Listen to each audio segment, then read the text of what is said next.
বছরে মানব প্রকৃত আইনে আইনে বাংলাদেশের কোন দুর্নীতি অন্যায় বন্ধ হয় নাই, ভবিষ্যতে হবে। তাহলে হওয়ার জন্য ওই কাঙ্ক্ষিতে যেমন কি লাগবে পরিষ্কার পানি, নিচে ট্যাপ ফেললে পরিষ্কার পানি আসবে। আর কাঙ্ক্ষিতের ময়লা খায় দুর্নীতি বাধা থাক, তাহলে নিচের জনগণের ভাগ্যের পরিবর্তন হবে না।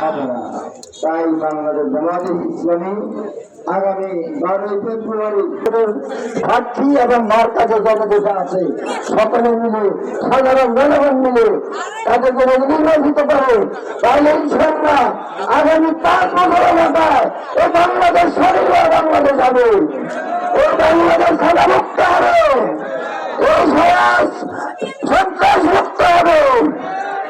এখানে দুর্নীতির দল কিন্তু থাকবে না ইনশাআল্লাহ।